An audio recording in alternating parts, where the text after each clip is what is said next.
Hello, everyone, and welcome to the final day of the EUCS semifinals. My name is Daniel C. Fedrakos, and joining me for this best of 5 is Andrew Vediastay. And yesterday, we witnessed Misfits dominate Epsilon in what can only be described as one of the fastest competitive games of this year. Competitive series, nonetheless. I cannot wait to see how Huma and Millenium will match up today.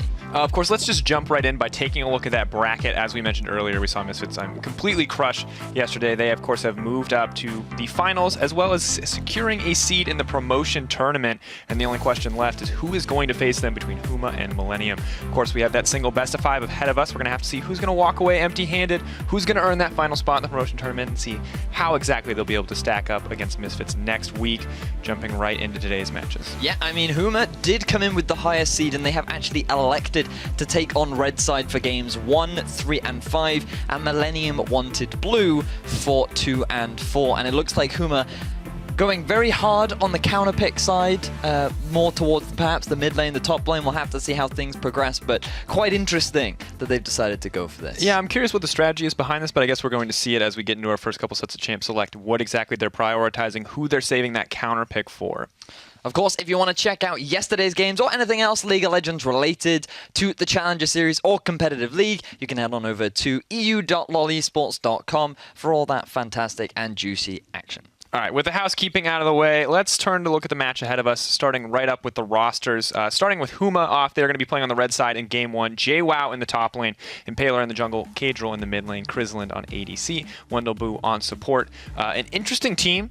Definitely one that, you know, had some shaky performances over the course of the season, but were, of course, able to secure that second seed coming into the playoffs. Yeah, and looking back at some of their plays, we were a little bit interested in how Huma actually decided to play as a team. And what we actually found by digging through some of the numbers was they're actually a team that likes to play a lot around the top side of the map. And that was a bit of a surprise to us, considering that they have Krisland down the bottom lane, they have Impaler, who's this heavy, aggressive jungler, and it's actually JWoww that's been stepping up a lot. He's second highest in KDA, only behind Alphari. He's second highest in DPM, only behind Alphari. And to be honest, he's second in almost everything, statistically, just behind Alphari. So, I mean, it's quite impressive that this guy, who has been in Challenger for a long time, is now starting to see some real progression.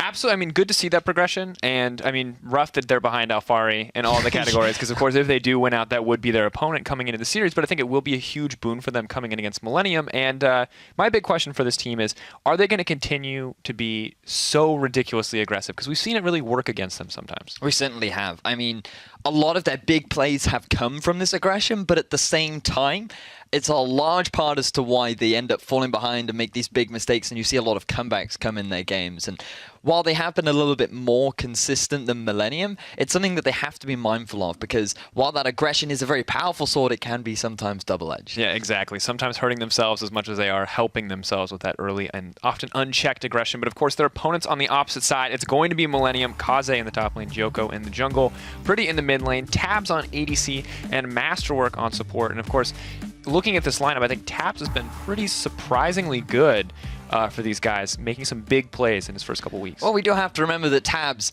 does have a bit of a talented background behind him. He's been on some very great teams and has put up some fantastic performances, but the fact that he went from LCS to Challenger, a lot of eyes were on him, especially given that he was filling in the shoes of Hansama, who was considered to be this prodigal AD carry. So, the prodigal son of EU AD carries, yes. And so, especially after his performance yesterday, how well is Tab going to be able to fill his shoes?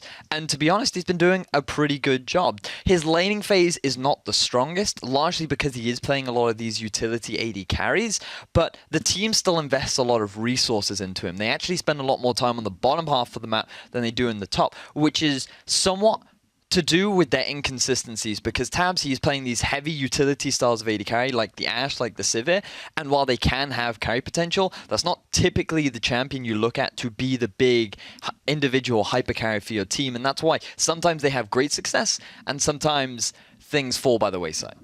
Yeah, and I think not only is it the lane pick's been rough for them, but just the inconsistency in decision-making in the bottom lane. We've seen him get over-aggressive once or twice. We've seen them get outclassed once or twice as well, which is a little bit concerning. That said, when we do get out of that laning phase, when we start to ramp into the mid-game, these utility picks do really take off for him. And I feel like could be a big boon for Millenium, especially when you think about an aggressive team.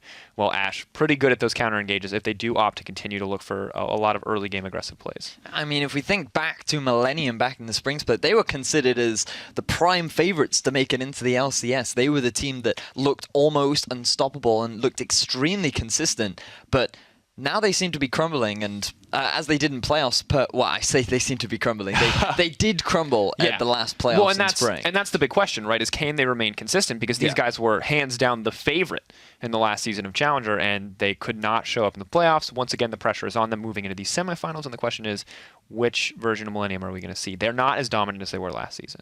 No. But they can't afford, they've got mostly the same roster, and we can't really afford to see them make the same mistakes in terms of execution. No, we cannot. But fortunately, we are about to find out whether or not they will be able to handle onto the amount of aggression that Huma are looking to put out, and if they have any ways to punish them for that over-aggression that we often see. It's going to be curious to see, of course, as we get into picks and bans here. You can see pretty back and forth so far. Huma taking their time on this second ban will be the Hecarim and the Olaf. A lot of mobility taken off the table. Interesting here. Sivir, Vladimir, I think standard power bans on the opposite side. Yeah, a lot of interesting target bans, especially towards Millennium. Hecarim was considered Kaze's go-to top laner for a very long time, and now that that has been taken off the board, they're taking a lot of that carry threat away from Kaze and perhaps setting JY up for success so that he can have more power matchups. We know he likes to play that Aurelia in the top, and given that it's been unbanned, could look to be one of those prime power picks for him. Very interesting as well, because Millennium have also taken the Nidalee away from Impaler. We've praised this guy as a fantastic early game jungler when he can get ahead. Does really struggle when he doesn't find a lead though, so making sure that he does not have one of these more powerful early game junglers, someone who can just farm up a giant advantage or look for those aggressive ganks, could be a pretty huge benefit on the side of Millennium. There are just so many things open. The Karma is open, one of the most picked champions right now in the LCS. But before we even get the opportunity, Shen, a champion that has been picked so regularly throughout Challenger Series specifically, so much value on, he offers so much global pressure, he is a very safe laner, but recently we've actually been seeing champions like the Gangplank being picked into it because there's no way for the Shen to actually stop the Gangplank ramping up. He can match that sort of global pressure, and it gives JWoww the ability to then be that hyper carry up in the top lane. Well, and it's interesting too, Kaze, of course, having played 3 games on this, he's only 1 and 2 so far, but he's put up some okay performances. It's been a little bit shaky, but one question I was going to have is, have Huma prepared this counter pick? Have they been practicing the Gangplank? And it looks like the answer is yes, because JWoww, they hovered over the Taric and the Rankar for a little bit of fun there for a second, but immediately locking in the Gangplank here in second rotation, backed up by the Gragas for Impaler. Yeah, so right now, Millennium definitely thinking to themselves, let's just avoid standard lanes, let's go for the 2 versus 1, just try and avoid the Gangplank getting that free lane to farm up so that he can, he wants to get that Trinity Force, he wants to go towards something like the Ghost Blade, so he has this absolutely monumental mid-game power spike, and with the global pressure that he also has with his ultimate, it makes it so easy for him to get involved with this fight, even if he doesn't have that teleport available. So, really good pick into the Shen, do like it a lot. Gragas for Impaler, not really a surprise from him. One of his go-to junglers, something that he's been playing a lot of, offers a lot of utility, some great pick potential, and it can still make those sort of game impactful plays in the early game. It's just not quite as invade heavy as something like a Nidalee or a Kindred was in the past. And I really like this as a solid engage option for Huma. Something that we frequently see in the meta right now in EULCS at least is that teams have struggled to find these reliable ways to engage, and someone who's equipped or well experienced with that explosive cask always finds ways to go in, and I really like that. But on the opposite side, Millennium, they get the Rek'Sai, arguably a stronger jungle pick in the meta right now, is backed up by that Victor, I think a very safe blind pick. Certainly the case. Victor has no real weak matchups. He has good wave clear once he gets the upgraded Hex Core. He's great in team fights. He's great in skirmishes. He's a pretty much great all-rounded mid laner that you can't go wrong with the early pick. And Millennium saving their bottom lane for as long as humanly possible because they want to make sure that they can get tabs on something comfortable. I wouldn't be surprised to see him go towards an Ashe because that would be something that rounds their comp together. It would give them the engage. It would give them something that scales quite nicely and has a pretty good mid-game spike. Really like the double global option here between the Shen and the Rek'Sai, where you can do that submarine, as we like to call it, sneak in with the Rek'Sai, have the Shen there into the back line, and Tab's taking his time, but a lot of utility left open, as you said. Ashe, Jhin, both on the table. What's interesting for me, Huma opting for the Azir here, so the classic mid lane matchup.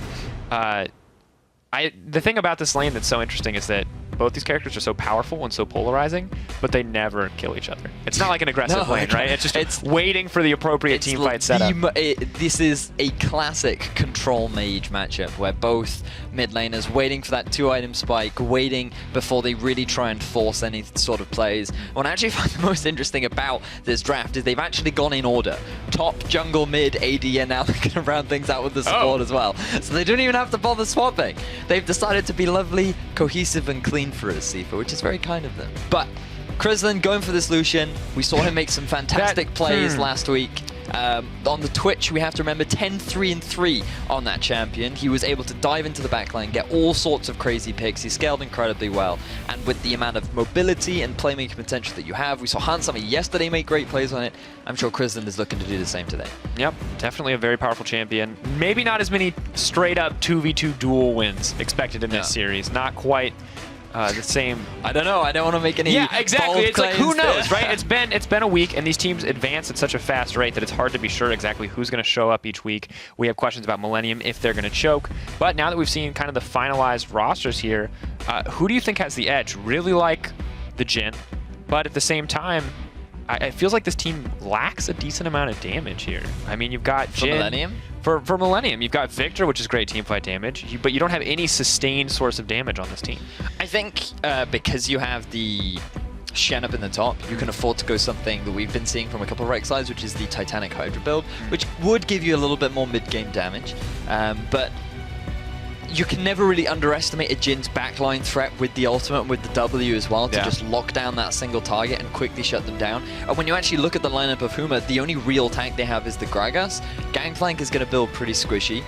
Same for the Azir and the Lucian, and Nami is going to be extremely weak being in that support position. So there are plenty of pick opportunities for Millenium. This could be the style of play that they're looking to go towards, but they do also have just very good, well-rounded teamfight comps from both sides. And I feel like we're going to see very similar play where laning phase is going to be pretty slow. Millenium are going to look to try and avoid the standard matchups just to try and put some pressure on the Gangplank.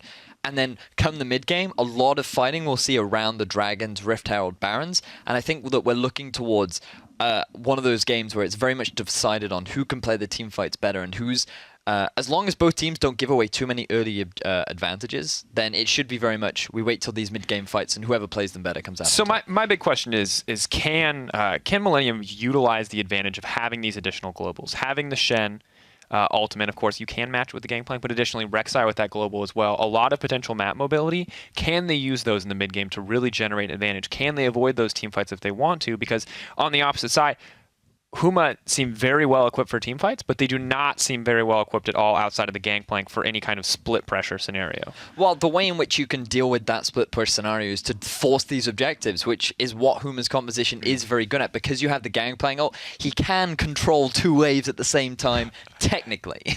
And if you have a Rek'Sai sitting on one side lane, just shoving up with a big minion wave, just throw the Gangplank ult down, clear that wave, buy some time for someone to then go deal with that sort of pressure, and then you can keep the Gangplank in the Shen lane. So they have options simply because of the Gangplank pick, but I agree with you. The 1-3-1, if Huma are forced to divide up all the time, then it's actually really good pick potential and split push presence that Millenium have. Definitely something we're going to have to look out for, especially as they start to group up. Both teams with a lot of pick potential here. Both teams with I hope we see team fights. That's always what I would be excited to see. That's what I'm expecting. And of course, guys, we're waiting to get in a game. We're sorting out some issues with the comms on the side of Millenium. Want to make sure that everyone can hear each other, talk to each other. Would help. I've heard communication is important. I need to hear you in order to cast successfully, which is why communication is integral. See, my strategy is I just ignore what you say completely and hope that I'm not repeating what you've already said. That's maybe a little different. Probably not masterwork strategy for calls in the bot lane. That's what that hurts. Right here. I went too far. I went too far. So Gangplank is something that I want to talk about because it's something we've seen. We haven't had a chance to see in EUCS yet because it's something that's been really recent. Seen it a lot in Korea. Yeah, a lot. Yeah, and it's clearly, and the thing that I love about it is that it just seems like 100% the perfect counter pick.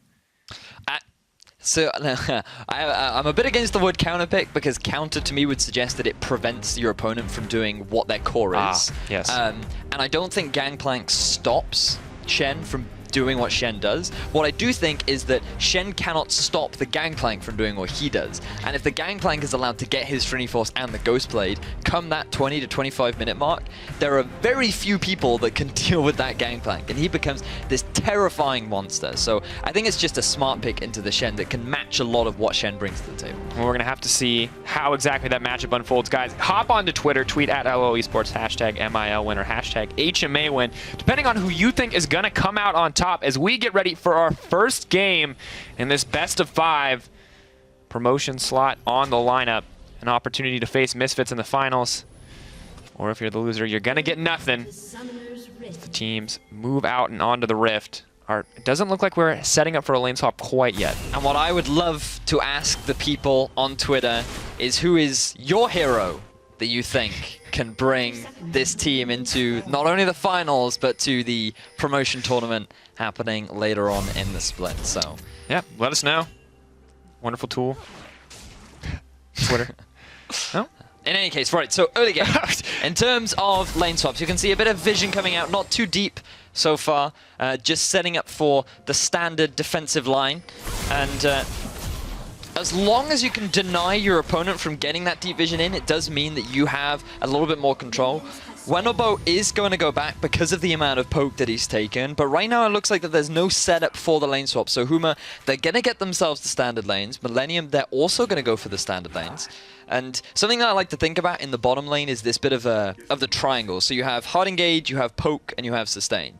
And if you, an easy way to think of it, it's not completely true, but in terms of hard engage is good into sustain. Poke. Hard engage is good into poke. Poke is... Wait, have I got that right? Yeah, you've got that. Sustain is good into poke. Poke is good into hard engage. Hard engage is good into sustain. That's the way around. Because if they're allowed to sustain, that every time you trade back and forth with them, it doesn't work out. So you just want to try and insta-kill that sustain as quickly as you can. And so in this matchup, we've got a sustain versus poke matchup. So typically you would argue that the advantage goes ever so slightly in favor of the Nami, because all of the poke that comes down, she's just going to be able to heal up. But the real big difference comes between this Jhin and Lucian, and we know that Jhin not too long ago did take a couple hits during the early laning phase, and that's why he's playing a little bit more reserved, especially when Tabs has that crit up. He can have a lot more presence in the lane. So that's the bottom lane matchup. Really got to keep our eyes on this one as well, because this is Tabs is the big question mark here. If he performs, we've seen this guy make some pretty game-changing plays. On the opposite side, though, Krizzland, no stranger to hard carrying the man once known as Pinoy. Taking a lot of poke here, does get locked up, and this is almost as predicted. Nami, yeah, she's got a little bit of sustain, but not enough to weather that storm as Krizzland gonna have to crack that pot here. Pray that he doesn't have to use the heal. Now we set our eyes on the top lane. Shen versus Gangplank, and Kaze playing around these barrels nearly flawlessly. We've literally got a Pirates versus Ninjas top lane, Sifa. I mean, that's a surgeon. Oh, come on! But that is true, so we'll have to see whether or not... And that Special Forces Gangplank, technically he's not a pirate. I don't really see what you're going for here, Vedius. I don't see the thematic reference. I don't know what you're talking about. But yes, you can see the Gangplank put a bit of pressure down onto the Shen.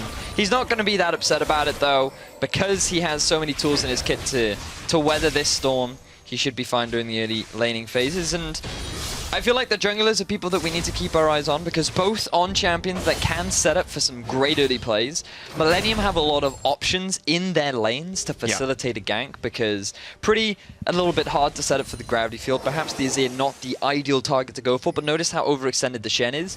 If you time your CC properly, you can land the taunts, you can force him to use the scurvy, then you can knock him up in the air, and you can chain this CC together to get a kill down there. Same for the bottom lane, you have a lot of slows, you have the potential stun of the W from Tabs, and so there are a lot of great lanes for Millenium to gank, and not so much for the Huma side. Impaler's going to be the main driver for that utility, and then rely on the damage.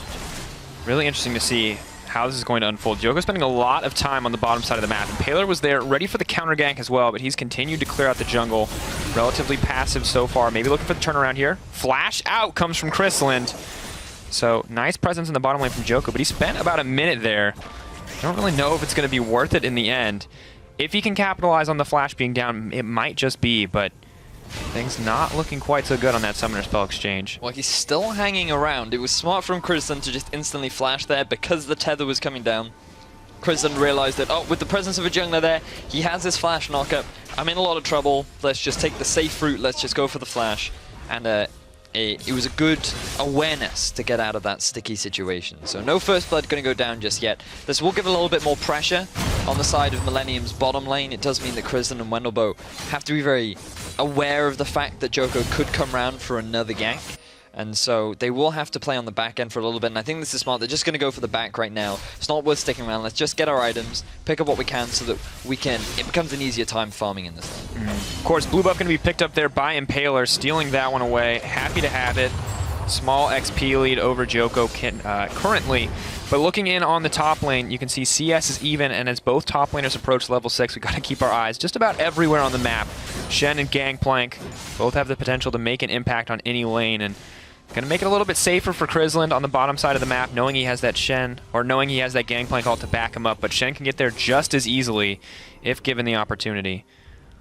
Certainly can, and notice that Joko has decided to go for the early Chilling Smite. He's gonna hold on to his Trinket for now so that he has a little bit more vision, but Joko coming in for a potential gank up in the top lane. Notice that the taunt from Kaze is down, and because of that, Joko's just going to use this as an opportunity to get some vision down and then back away. I like the pink ward that he picked up, and look how deep he's actually put it into the enemy jungle. Really interesting spot too, because you would expect the enemy jungler to just walk over there. So I do have to question that a little bit, but we'll keep an eye on how long that pink ward does actually survive for. Oh, here comes Impaler. Looks like it's going to be a short life for the pink ward. No, because he's just going to go over the wall, isn't he? Next level strats. My god. Efficiency. Of course, on this patch, wards get more and more didn't think about that, He didn't think about that, did he? All right. Clearly, it's a little bit of a slow game currently, but it may not be for long because there are 3 members now on the side of Huma on the top side of the map. They're not content to just keep stalling this one out. Looks like they're going to put down some pressure of their own, but I really like this, pressuring the teleport. It seems like smart play coming in from Huma. I think Huma realized that their standard lanes were struggling. Due to the pressure that came out from Joko on the top side, it meant that JWoww couldn't play as aggressively as he wanted. Krislin and Wendelboe also losing out in the 2 versus 2 thanks to the gank that came out again from Joko. But this is the ultimate that JWoww has, where he can effectively control 2 lanes at once. So even if there's this side lane pressure coming out from one side, he can drop that ultimate, and this is going to massively hurt the tempo from Millenium. So really like this play from Huma, and now they can just swap the 2 versus 2 back. They might even be able to get there in time to defend that turret. And another blue buff going to be taken away by Impaler here as well. A nice bonus prize to top it all off. Huma's going to make it to that bottom lane as that tower falls, so no opportunity to free farm here, really. Tab's going to be forced to push that one in if he wants to get the farm at all. And he does have a very massive lead over Krislin, 20 CS at this stage of the game. Krislin giving up a lot to make his presence known on the top side of the map, but gold staying even thus far. You can see it balancing out a little bit on the top side. So a bit of a misplay from Huma because JWoww didn't successfully bounce the wave in the top half of the map. Impaler should have gone towards that lane and helped shove it towards the tower so that it would bounce back towards JWoww. Because now what's going to happen is Kaze is going to be able to set up a freeze. Krislin and Wendelboe have to push out that lane because it did go into the turret, which means that now Millenium are going to have 2 lanes pushing towards them, as well as pick up that Mountain Drake. So even though the initial play was smart from Huma and it looked great, the follow-up might not have executed as well as they would have liked, and now Millenium, they're going to be able to claw quite a lot back from it. Definitely a decent place to be. No massive leads on either side quite yet. Both sports just trading some skills. Things relatively calm across the map, but we got to keep our eyes on the junglers once again. They're going to be the playmakers. Kadril looking to make something happen for himself. In goes Impaler. Back goes Pretty. He's in trouble, but Shen's on the way in. Rek'Sai as well. Impaler potentially in trouble. Shen maybe looking for something else. Shadow Dash over. Going to be a Shadow Dash out of the fight, but JWoww goes in. Pretty in trouble. Barrel goes down. Flat forward. JWoww. First blood. He makes it out. Knockup not going to be enough, and Huma take control of the mid lane. Really like the proactivity from Huma, trying to force the play in the mid. We talked about how Impaler has the crowd control to facilitate his laners. Kadril goes in, doesn't even use the ultimate, and forces the flash very early out from Pretty, and that enables Impaler to guarantee the setup for the follow-up. And then that was just overall good play from Huma. And then Millenium, they respond well. Things are looking pretty positive. and we're going to get a proper in-depth look at how this all played out. So look at this. Instant flash from Pretty. He's expecting the play to come out. I think it's a little bit preemptive because now you're looking, oh, this is a good setup for Huma. But because of the Channel, because of the joining in of Joko, they now have to back away. But then the double barrel here into the flash auto from JWoww. Just so aggressive to get that kill. And now they have the numbers advantage. They quickly rotate around to take the mid turret as well. And overall, Huma get themselves a nice gold lead. Definitely nice to have the gold lead, but they're losing objectives left and right. Mountain Drake, of course, in favor of Millenium at this stage of the game now, as well as the Rift Herald buff. That's 20 minutes where Shen is going to be hurting that Gangplank in every one of those trades.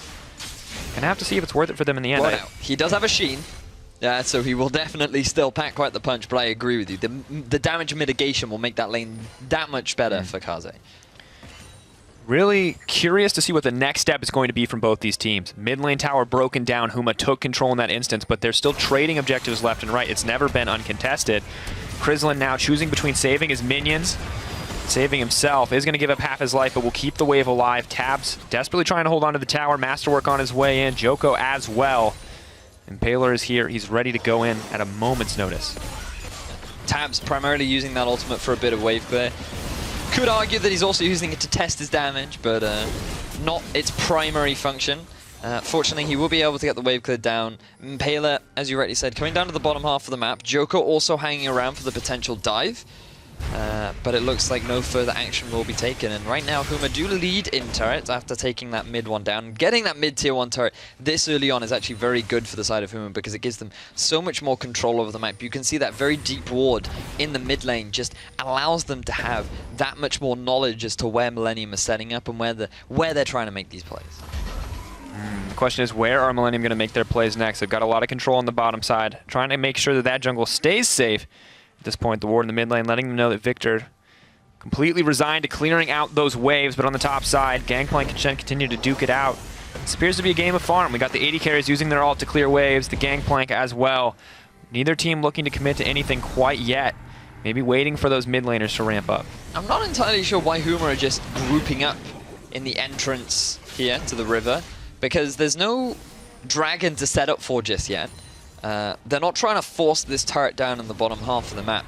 And to be honest, it feels like Huma are just struggling to know exactly what to do at this point. The dragon should really be the next point of contention. It's now going to be spawning in about 2 minutes time, and it will be, I believe, an Ocean Drake up for grabs. So still a pretty valuable one, especially against the amount of poke that Millenium have for Huma. And same goes vice versa, because that the Azir will have a lot of long-range damage that he can throw out. So the Ocean Drake, very useful towards the laning phase, and especially if you can get a couple of them, it does offer quite good sustain against all this potential long-range damage that you always have to be aware of. So I think what's really interesting here is that we're seeing Huma play so much safer than we have in the past. Maybe just not wanting to give anything up in the first game. Semifinals, so much on the line. I mean, so far it looks good for them. They've gotten that kill. They haven't overextended. They have a decent gold lead, but still the question remains, what are they going to do next? Millenium, happy to farm up these waves. It seems like just let this Jhin keep scaling forward. But the downside is it's really rough against an Azir and a Gangplank to just let these games go long, because these are two of the scariest late game champions to play against, even after those Gangplank nerfs. Well, I mean, they're scary right now, Sifa, because have a look. Trinity Force finished at 13 minutes for JWoww. Nash's Tooth as well as the Megatron Cloak done for Kadril.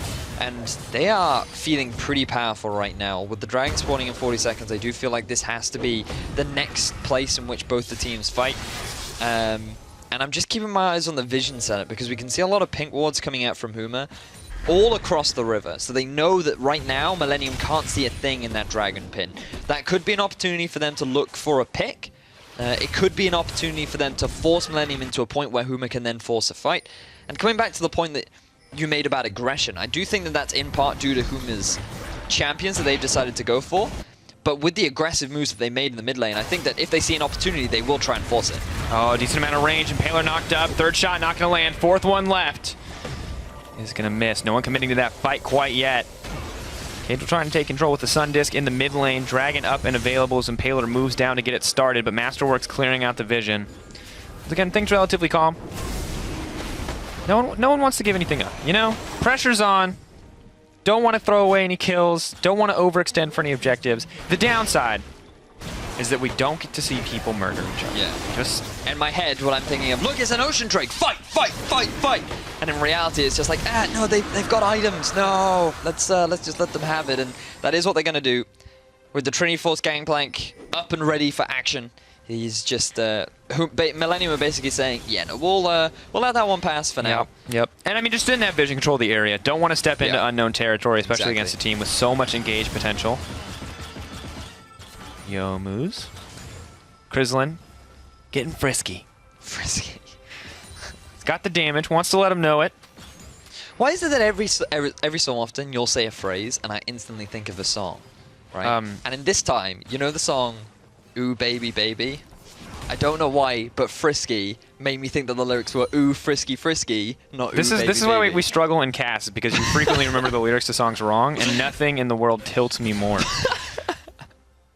Because, and I don't know how you do it, and I can't emulate it, because it's so uniquely you, but you will find a way to just completely misrepresent a song. You know the song like, ooh, baby, baby. Yeah, see, at least you knew the tune this time. Most of the time you're wrong on the tune and the lyrics, but I still know what song you're talking about. It drives me insane. Oh, man. But don't you think that would be great? Like, ooh, frisky, frisky. No. Yeah, frisky. No. No? Well, all right then. No, I don't think that would be great. I think we should personally- leave the song as originally intended, Weird Al. I think you should maybe calm down a little bit with your rewriting of classics. Well, all right then. That's fair enough. I'll stick to songwriting, and but I'll do it in my free time. For now, let's get back and look at how things are set up, because now we've passed the 15-minute mark. We're approaching that mid-game rapidly. Teams don't seem that eager to fight just yet. This is something that we discussed in Champions, like very much about how both teams, they want the 2-item spike. That's really the opportunity they want to look for and engage. But then we said it from Millenium, they don't really have this hard engage available to them. Yeah, they can set up the flank, but they have a good 1-3-1, or they can set up for the 4-1 if they want. They have pretty good disengage with the Karma and the Jin traps, as well as the Victor Gravity Field, which could make it a little bit harder for Huma to actually force these engages. But when you think about throwing the Gangplank ultimate behind an enemy and then coming in from multiple flanks, there are actually a number of options for Huma to force these fights. However, the easiest way to do it is really to play around an objective, and with no objectives on the board right now, that's why we're seeing a bit of a lull, because Huma not that keen to try and force anything right now, and then Millenium, they're just buying time because they're just waiting for these big item resets. This is a lot of what we see right now in the meta, largely because of these control mages that we have in the mid. Gonna be curious to see if they want to get aggressive here. They have the tools to dive out. Impaler wants to burn the ultimate, but there's just so much wave clear between the Jin and the Karma. So you could use a Gangplank ult here to try and force them away from it, but Flash from Krislin. Flash away, still gets the knock up in the end. Joko goes back into the team. Do they have enough damage? Wave goes up to keep the ball rolling, but Tabs is getting aggressive. 1 crit left. Ignite comes out just to dissuade the engage. Huma, they want to get something here, but Millenium aren't going to give up this tower quite so easily. However, I don't know if it was worth it there in the end, because they're just going to push it in on the next wave. Yeah, so skirmishing going back and forth. Looked like Millenium wanted to try and force a play because they did have Kaze's ultimate ready if things were to suddenly turn pear-shaped. But as you rightly said, because of the sustain that Huma have, they're going to be able to quickly heal themselves back up, use the minion wave to get back to the turret, and they're going to pick that final tier 1 turret up for themselves. So overall, I like the response from Millenium, but the execution wasn't quite there because they didn't have the lockdown crowd control needed to net themselves a kill and force the disengage from Huma. Maybe not going to be worth in the end. Huma continue to extend their gold lead. Almost 3K in their favor at this stage of the game, and it's going to be curious to see what exactly comes next. So they've got the Trinity Force, Caulfield's Warhammer on the Gangplank. He's going to be happy to move towards that Youmuu's Ghostblade. Of course, crit no longer a part of the build since the changes to Trinity Force, at least not this early. Mid laners haven't backed in a long time. Still see that same exact setup. But looks relatively calm thus far. Interesting game. Vedius, why aren't these teams killing each other, Mr. Colorcaster? Lack of engage, scaling comps, lots of split pushes, a lot of global pressure from either side. And it's basically both teams are a little bit afraid to. So, I mean, it's the nature of the meta right now, Sifa. A lot of these teams, typically what we expect from challenger teams is trying to force fights and constantly looking for action everywhere, like we saw yesterday. But both these teams, they know a lot is on the line, so they're just they're playing a little bit more reserved, waiting more towards the bin late game. Yep. Of course, guys, we are going to have a brief pause here. We do have some computer performance issues coming in on the side of Cadril, not player performance issues. Don't be mean. Things looking good so far in the game on the side of Huma. They're taking these small objectives over and over again, and they also have what feels to be a much better late game comp. And it feels like when you have a Rek'Sai and a Shen, the onus is on you to make these plays across the map. I think both have very good late games, simply because Impaler and Joko are going to turn into basically giant rocks in the late game. I mean, a Rek'Sai and Gragas. Is anyone a rock against late game Azir, though? Yeah, okay, so yes, because they can. The Locket of the Iron Solari is great in terms of the magic resistance. You can stack Banshees and Spirit Visage if you really want it. But in all honesty, it's largely just because there's. You have a lot of late scaling power in the form of JWoww, Cadril, and Krislin, and that makes them very good in team fighting because they have a lot of mobility, they have a lot of zone control. But Millenium just have straight up late game options in the sense that Tabs can kill you from a mile away. If he gets to like 4 or 5 items, he can use his ultimate to kill you alone.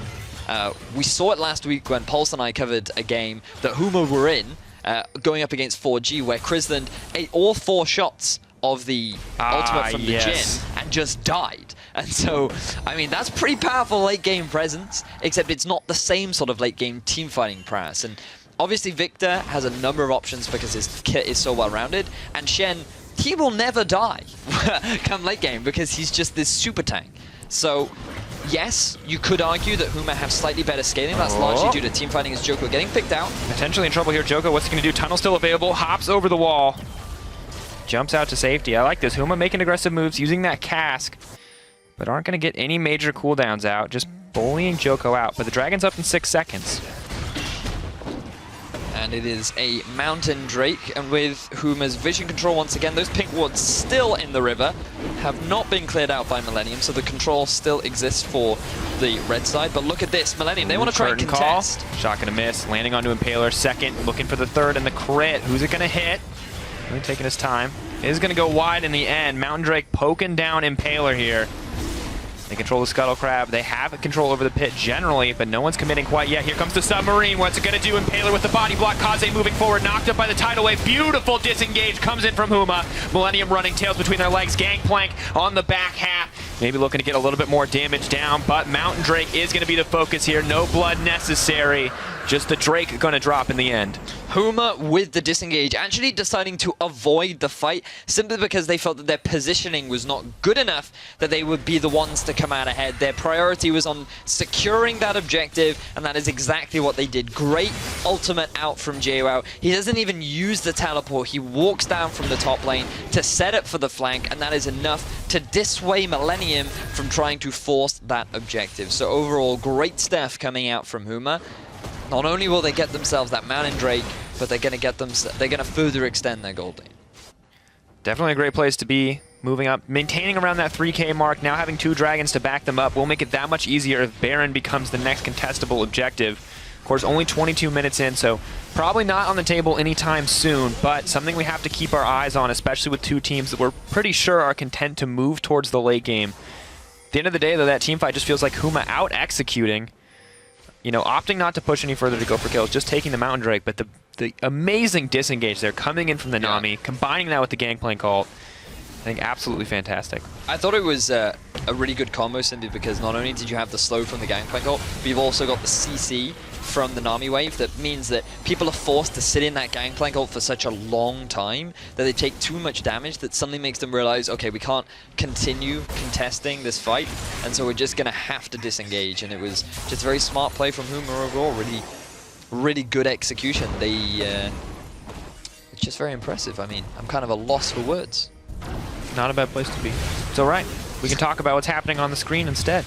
You'll get more chances for words, Thaddeus. I promise. As a play-by-play, I never run out of things to say. See, that's the beautiful thing, because all I have to talk about is what's happening.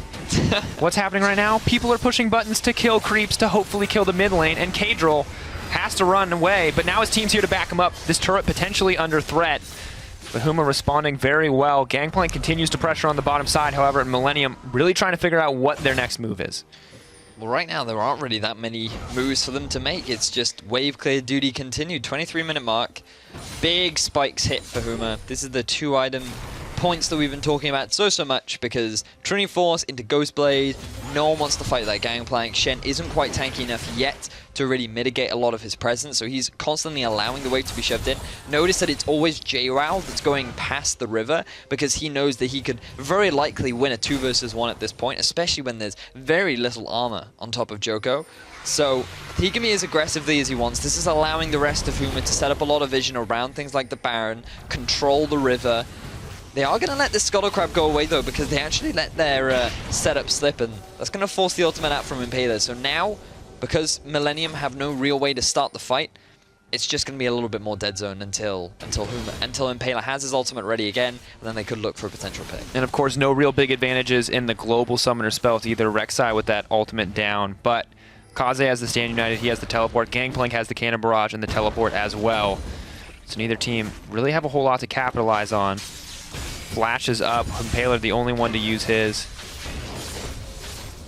Will be up shortly, however. So no real clear textbook advantages here. We're going to have to look at how these teams pressure out these waves and where they set their sights next. Yep. You know, I've always wondered, Sifa, why on the Nash's Tooth it has that just glimmer of light at the top of it, just to suggest that this one point is really shiny. I think it's trying to say that the whole thing is shiny. Oh! But why? I mean, that makes a lot of sense. You sounded way more excited about that than I expected you to. Because it was suddenly like a sudden revelation, like, oh, so it's just a really shiny sword. Yeah, Nashers, see, we're going to get a picture of Nasher here eventually when they go to take it. Really bright teeth.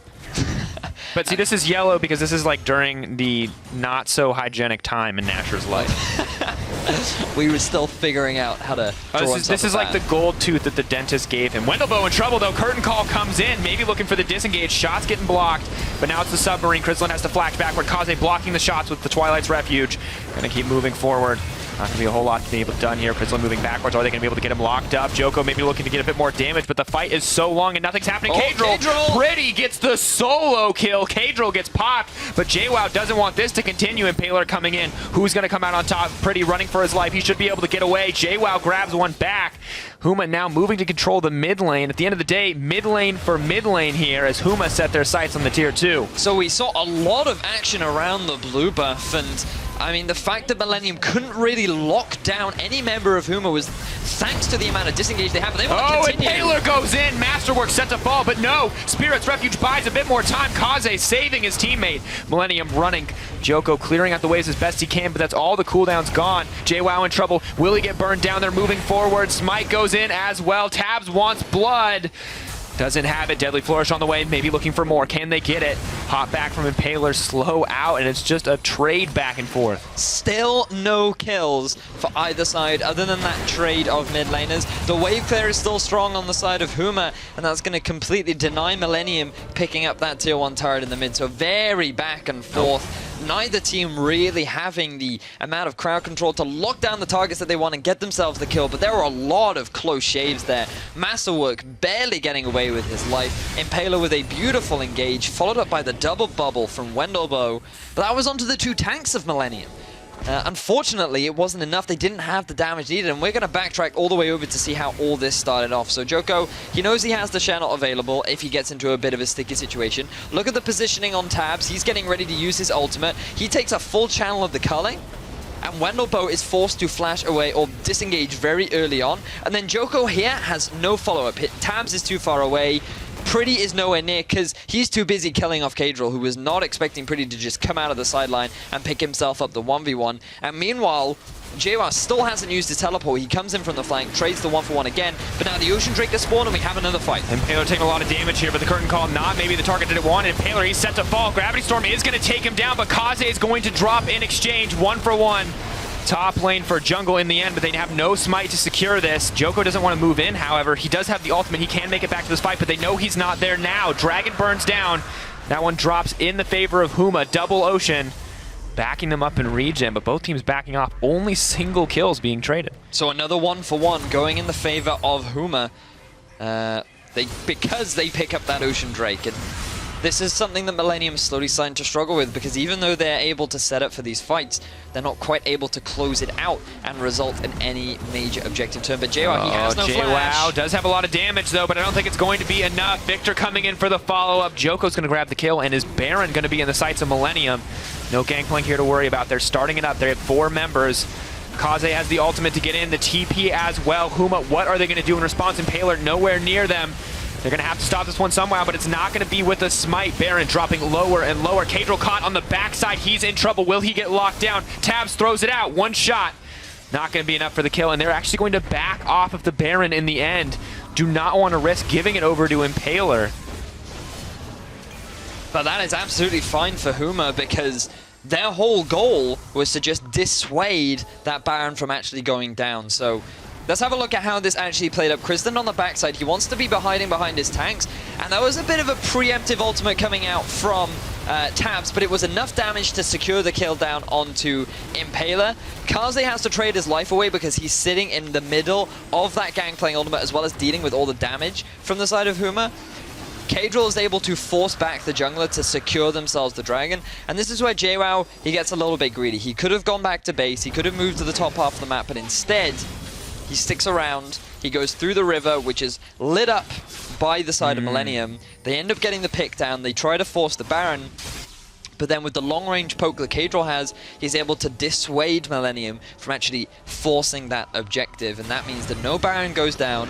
Millenium pick themselves up another kill. The kills have now equaled out, but Huma, because they've been transitioning more of their kills into objectives like these tier 1 turrets, they still hold on to that gold lead. And it's a slight gold lead as we move into 30 minutes. 1K not going to be a game changer, but the double extra dragon buffs could be.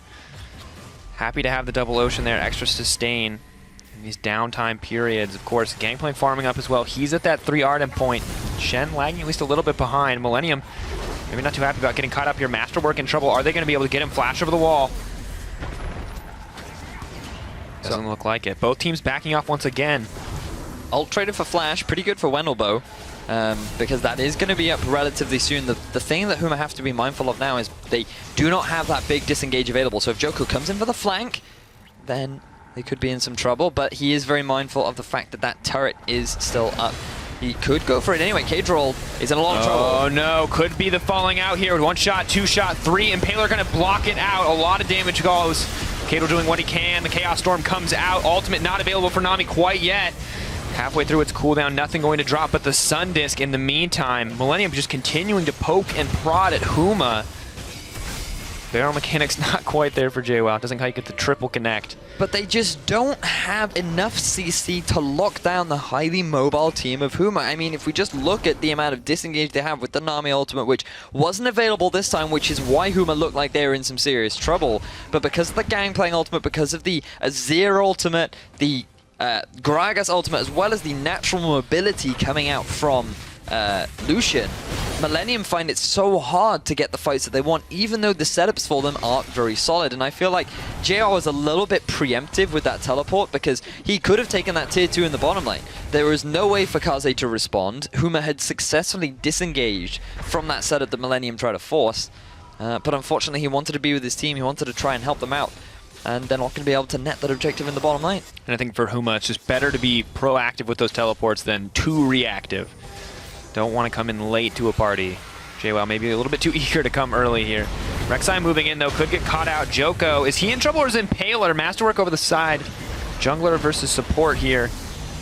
Jungler and support duos fighting it out. Krislin throwing down a bit of poke. Engage onto Masterwork, maybe looking to get something else here. Joko potentially in trouble, but Impaler gets locked up. Ults just traded back and forth. Huma maybe looking for something, getting a little bit desperate here, but Kadril's in trouble. Is he going to get popped up? Krislin ready to block the shots. Huma, I mean, good team play from them. They have not let a single member drop, but Millenium must be so frustrated. They get these great setups with the curtain call, and it just never works out. Impaler has done such a great job of providing that wall for his team, and The fact that he's always there whenever he needs to be is great to see from Impaler, because often in the past, one of the big critiques that I personally have had for Impaler is how he's always trying to make things happen for his team. He ends up overextending, gets caught out alone, and then his team is left without one of the big playmakers. But fortunately, he seems to have grown a lot as a player. He seems to be a lot more about the team, and you can just see it from his play in this game, where he's very much about keeping the players alive, making sure that his damage dealers are the ones that are healthy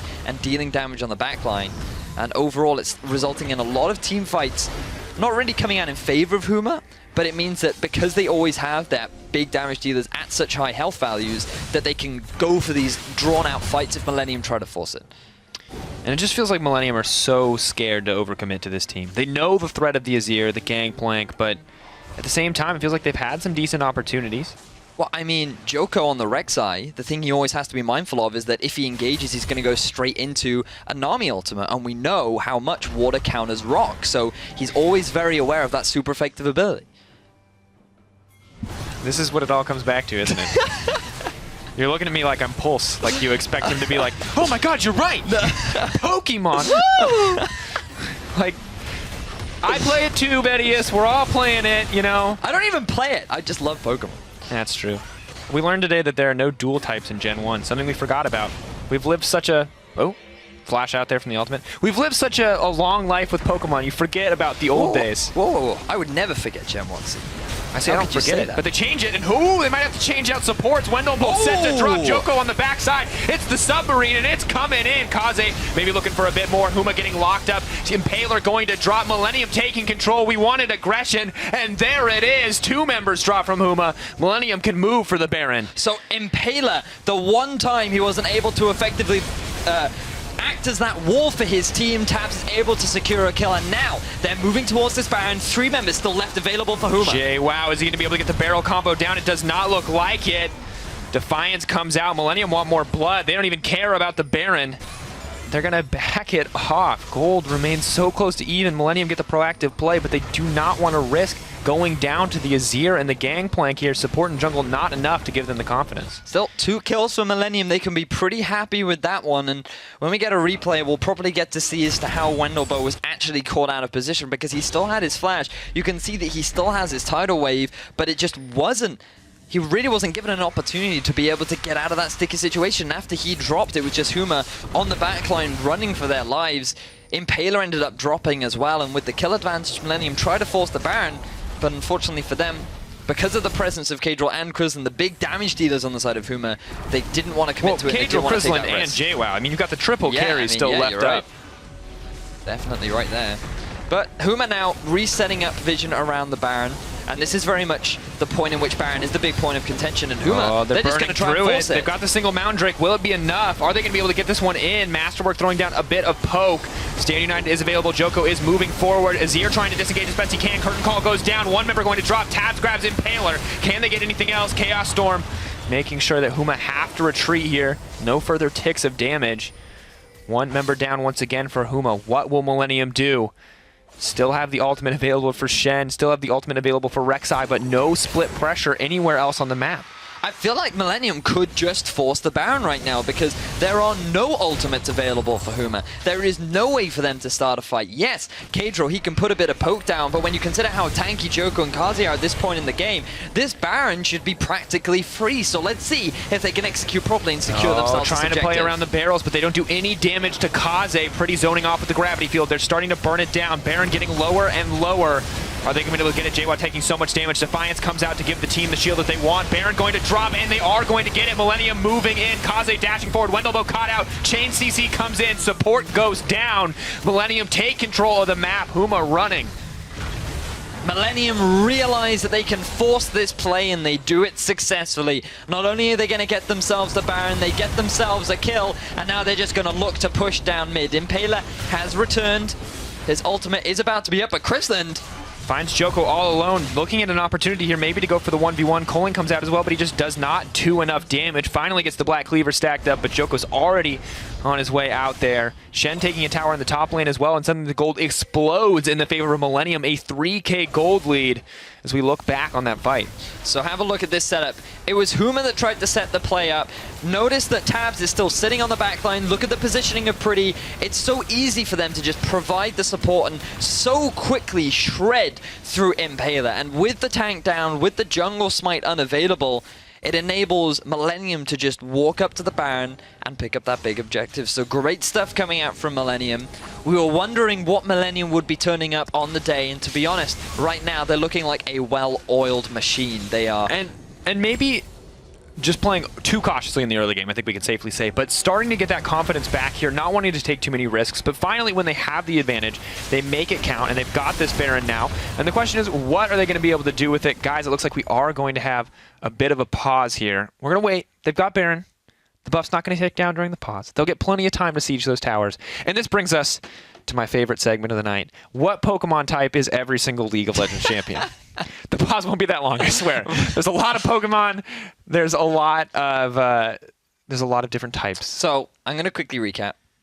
So far right now, Millenium pushing onto the base of Huma. They have the Baron. They're looking good. Absolutely. They hold the gold lead, and they can actually effectively set up for the 4-1 right now, because one of the things that Gangplank likes, yes, he has the barrel for wave clear, which is good, but when you constantly have these Baron-empowered minions, that tower is going to go down. Absolutely. And you will not be able to kill that Shen, who he has lost the Rift Herald buff. But Doom's Eve. He's still pretty tanky. So now onto the real question at hand. The one thing that I love, and which is why I think Victor has the advantage in this matchup, is because he has a lightning attack against a bird, which is naturally a flying type, which is why he always has to disengage the Azir, because he's too afraid to go up against Pretty. So Azir would be a ground and flying type.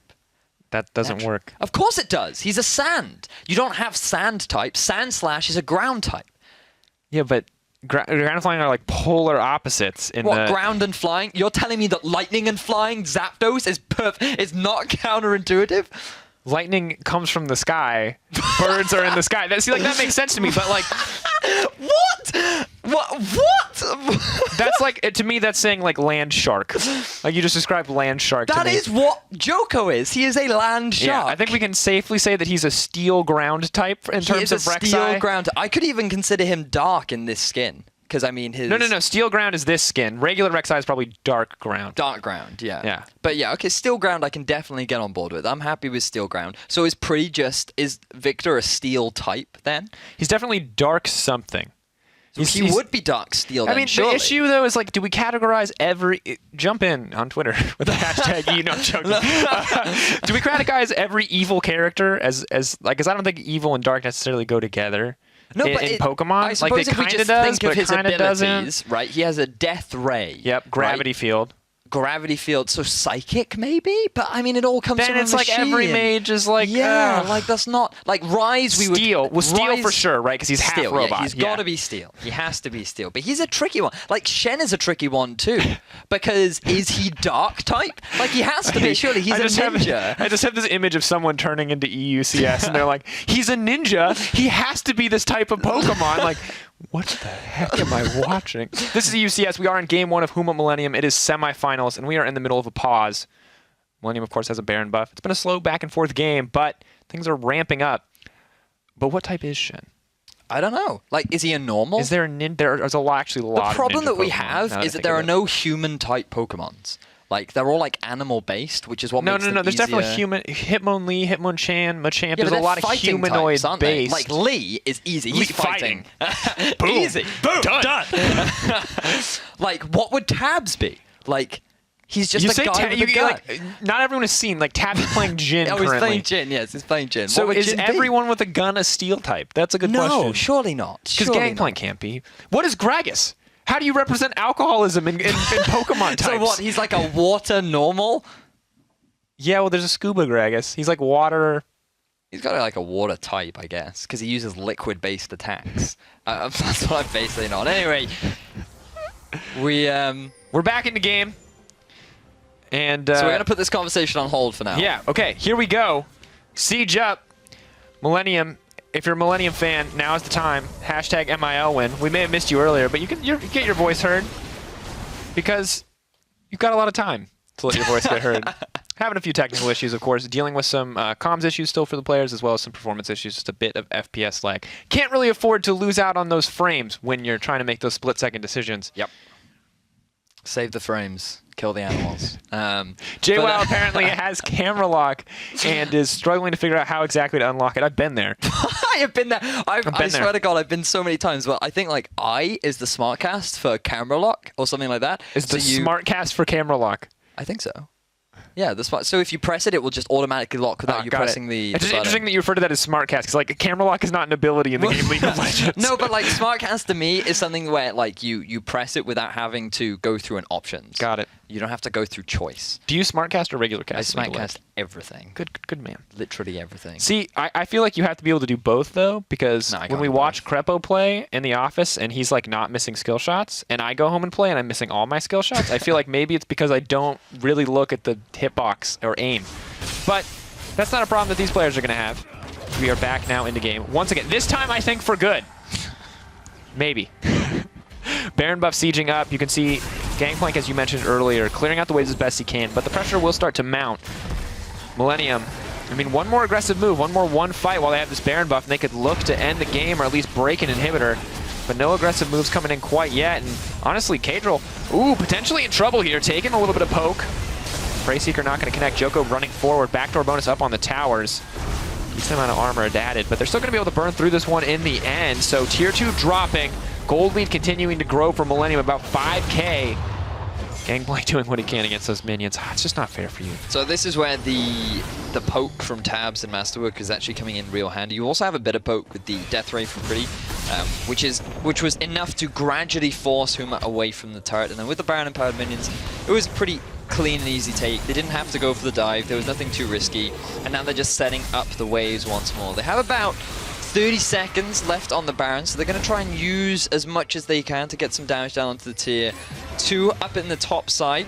But given that it's full health, I don't think they're really going to be able to make the most out of this. And with the amount of wave kit that Kadril has, it's going to be very much about trying to use this Shen to draw as much pressure as he can. And notice that he's built up a bit of a wave in the bottom half of the map, but we're back to a bit of a slow game. Both teams, it's hard for them to really force anything because of the amount of disengage from either side. And with no real hard crowd control, yes, I mean, there's lots of bits of crowd control. You can land those picks, you can get that one person out of position, and that's why a lot of these fights have been very much 1 or 2 people dying rather than big 4 or 5-man aces. And it's just the nature of the compositions.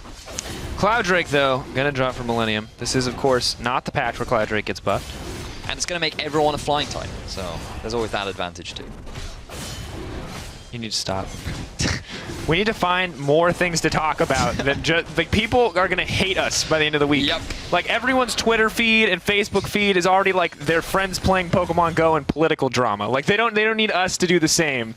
Well, I feel like I've made enough Cloud Drake jokes, like, cool, if they get another one, they'll go too fast for our observers to see. Do you know what I mean? But that's my favorite. I needed to take it on another avenue. How much more can we find ways to talk about Cloud Drake? What's funny is that we're so consumed with how bad it is that we don't like comparatively talk about it more than every other Drake, sarcastically or genuinely. Because like Double Ocean Drake, what does this mean? This means sustain great things. Mountain Drake, like we never talk about this. We're like, everybody knows what these do. Like Cloud Drake, but we just want to make remind everyone, if you haven't experienced enough while playing the game, that this Drake is. See, my thoughts are that the Cloud Drake is the ugly duckling. The one that nobody wants to be around for now, but eventually a patch is going to come out and everyone's going to love the Cloud Drake. And then everyone can't stop talking about the Cloud Drake and like, But the question is buffed Cloud Drake OP is the question as we start to approach the next patch, because we'll hold on to that thought, because we're gearing up for a bit of a siege here, and it looks like Huma are going to do their best to defend. Very optimistic, Seaford. Well, now we're going to go back to the point.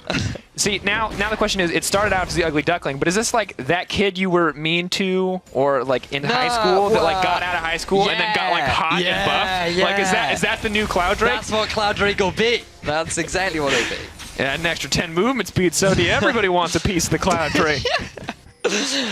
Like that girl that was super popular in school, you know, just like... Yep. Never would never talk. looked at you. Never talked to you. Yep. You walk past the Cloud Drake, looks at you, and it's just like almost pretends like they're looking, oh, no dragon has spawned, better keep on walking. But now, all it is just like, oh, an Infernal Drake? No, where's the Cloud Drake? That's the Drake I want. I'm so sorry. We were like trying to take good community feedback. We're like, all right, guys, what do you want to hear more of, less of? Like, we instantly like, stop talking about Pokemon Go, stop talking about Cloud Drake. And in this cast, we've so far talked about Pokemon Go, Cloud Drake, and the fact that no one is killing each other. Right, we've also highlighted the fact that, all right, question for you, Sifa. Yes. We've tried to illustrate that Nash's is super shiny, but I think they've tried to imitate a weaker version on the Infinity Edge. Well, here's my question, right? So, obviously, once again, Millenium, massive gold lead, things starting to scale up. Baron in 30 seconds. This could be the huge point of contention. Yeah. I like this Gangplank build more than the old Gangplank build for a couple of reasons. One, more flat AD, always cool. Two, we're just rolling the dice on these crits. That's 20%. There's a 20% chance that he will one-shot somebody, which is kind of cool. I mean, technically, potentially horribly inefficient, right? If you don't crit, it's terrible. Terrible build path. But if you do crit, you probably win a team fight. Yeah, but his barrels crit a lot, so I mean, it's still valuable in that regard. Yeah. If you can land the barrels. But now he doesn't just walk up to you and it's like, crit, crit, crit. So he's not the crit plank. He's more just like slightly obnoxious plank. Is that what a crit sounds like, Vidius? Crit! Yeah, that's what I imagine a crit sounds like. That's commitment. Paler. Committing to belly bop and Joko there. Slept up a little bit. Greg, Here we that's go. not what he wants. A lot of damage going down onto Impaler. He's hurting a lot. Duskblade gonna proc. Maybe looking for a bit more. Curtain Call goes down. One shot into Cadril, looking for a second. He's gonna dash his way out of that one. No, still gonna get hit in the end. Oh. Ooh, a lot of poke coming down. Gonna force Cadril very low to about now 1/3 of his HP, and this could be the go button for Millenium to force this Baron. Now, we've seen multiple times they've started off the Baron and they've instantly turned for a fight. They could look to do this again. Maybe looking for a bit more. In goes Impaler and he gets it! My God! Steal away from Millenium. Suddenly Crystallin's in the backlines. He's dishing out tons of damage, but he's overstayed his welcome. JWoww and Cadril alive and well. Going to push it back. Taunt still lands. Emperor's Divide buying a bit of time, but Huma are going to back off. Baron buff empowering their push. Still behind in gold, but Impaler saving the day. He doesn't even smite. Oh, wait, he doesn't... What? No, he must have smited that. He must have. I There's mean, no smite. I was just about to come in. We'll get a proper replay of that, but Impaler being the hero that they need. There's the smite. There's the smite. Yeah, he is able to steal it away. But, I mean, the fact that he was able to get that one away, fantastic stuff. He's done this time and time again throughout Challenger, and then with the disengage from Huma, notice that JWoww, Cadril, and Wendelbo were all able to get away with that Baron buff, and this is exactly what Huma needed to draw this game out even longer, Sifa, to make sure that Millenium couldn't... Look, man, you can say one thing about my casting career, but I am definitely a veteran of casting long games. That is certainly true. Well, Tabs with the ultimate. Remember, late game Tabs. Wendelbo. JWoww's going to have to tank one shot. Joko moving in. There's the submarine. JWoww. Is he going to get taken down? In comes Shen. No options to get out. He's not going to be able to do any damage. Tabs unstoppable. Baron buff not a problem for Millenium as they barrel down the mid lane. He just wiped off that turret damage, didn't even notice that it was there, and who needs an engage when you've got Tabs as ultimate, eh? What a big crit. With the numbers advantage now, Millenium, they're going to try and force down this turret. There's 3 shots and the tower drops. Every member hitting it. Impaler trying to do what he can on the backside. Joko gets knocked up, but they're moving forward pretty in trouble. Not going to get it. Backing off. Inhibitor drops. Crislin wants something back, but Millenium are just going to walk away. Happy to get that turret in the mid lane.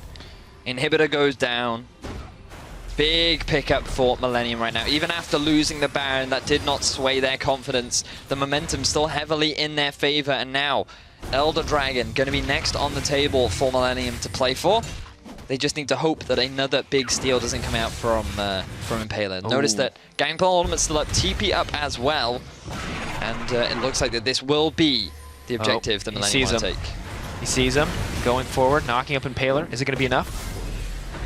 A little bit of poke coming out, trying to clear out the wards that they can. Tab's going to grab this red buff before the fight starts.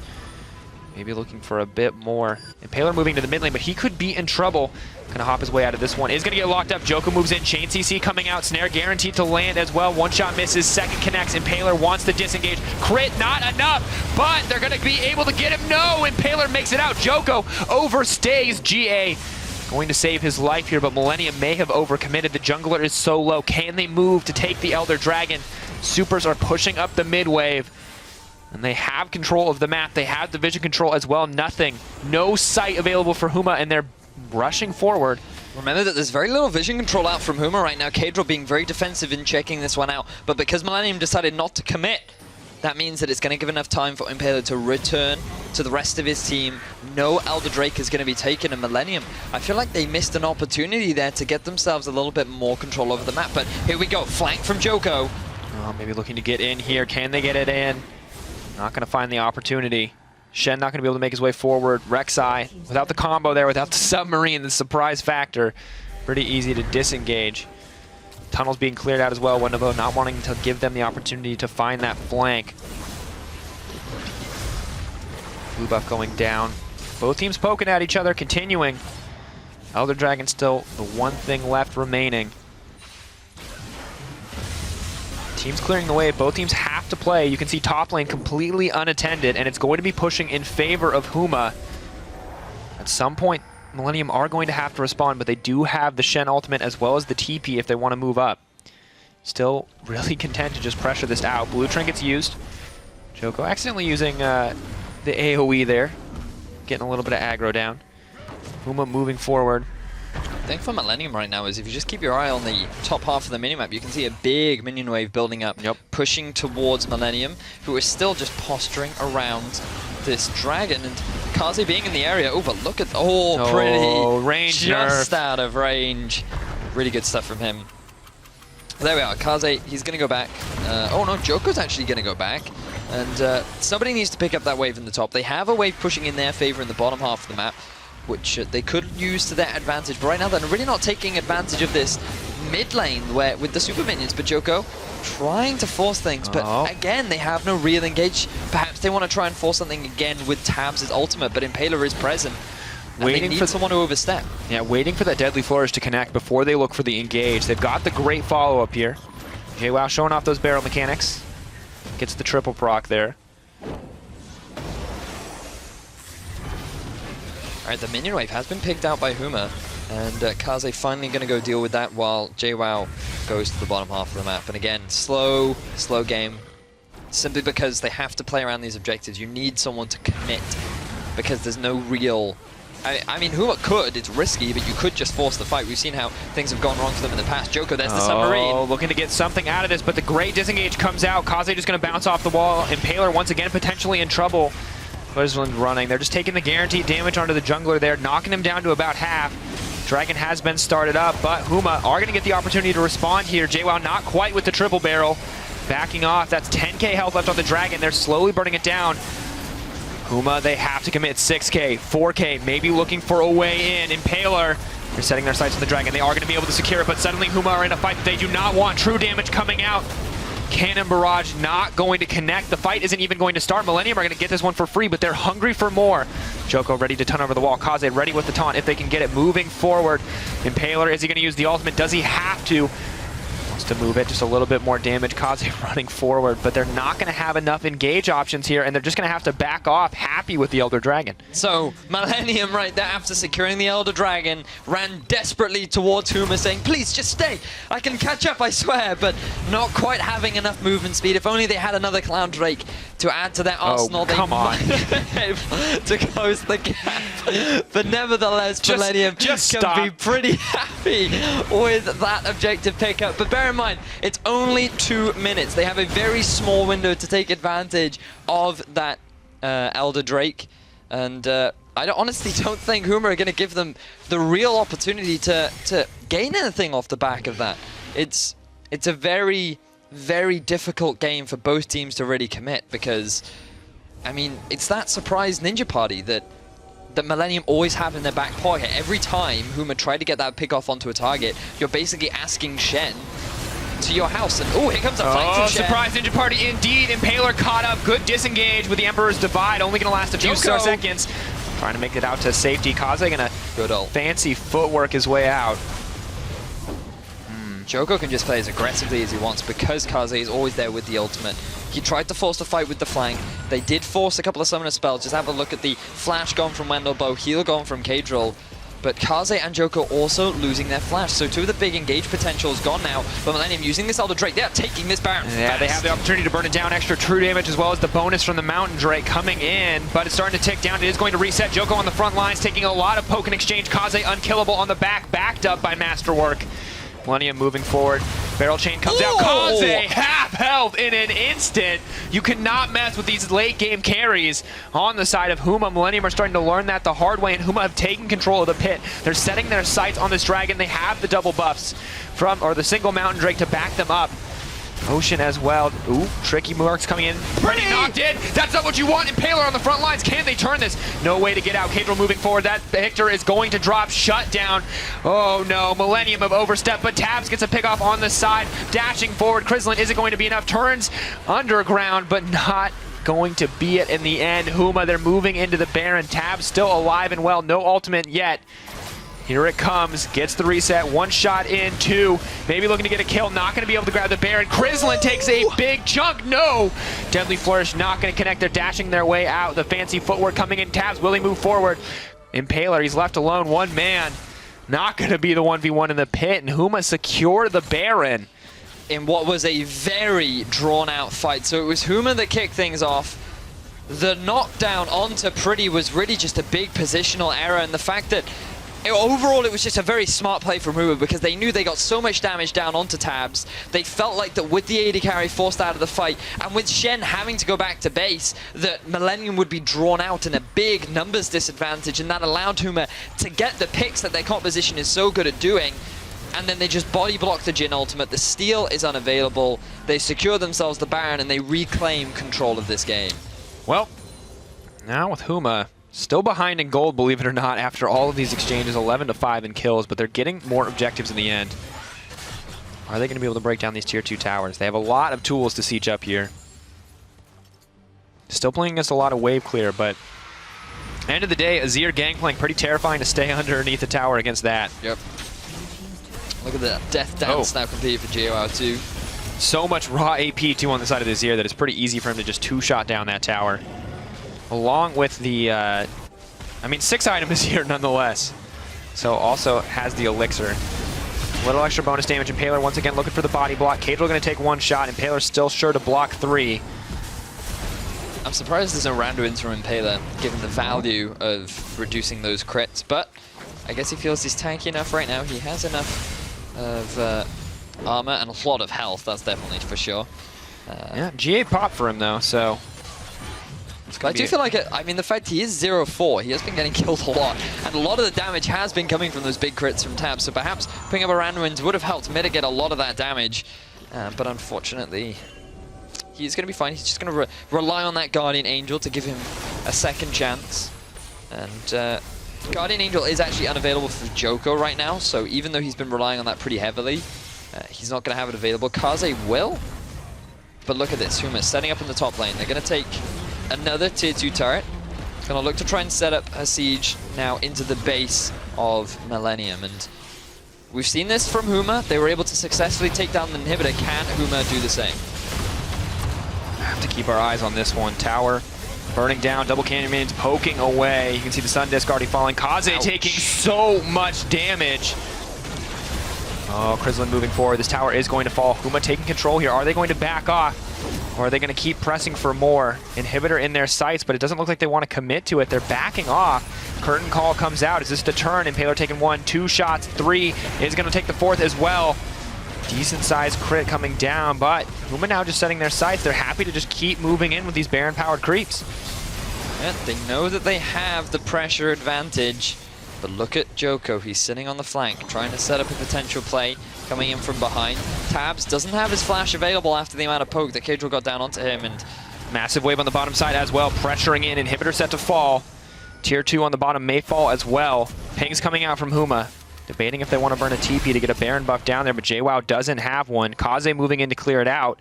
Will he be able to make it time? It looks like the answer is yes. Double cannon wave could have been powerful, but they're just taking this as an opportunity to start pressuring mid lane. No Baron buff left for the team. Maybe looking to move forward. Gravity Field to zone it out, but Impaler, a fearless frontliner. Cadril sidesteps the deadly flourish. In comes the flank, but a beautiful Emperor's Divide once again to disengage. Cadril saving his team from what could have been disaster. But this could stop the push coming out from Huma because both summoner spells are gone now for Krislin.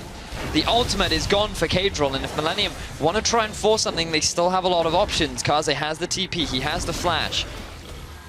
Pretty has all of his summoner spells. Masterwork has the mantra up to make his entire team run super fast if they just want to try and close that gap.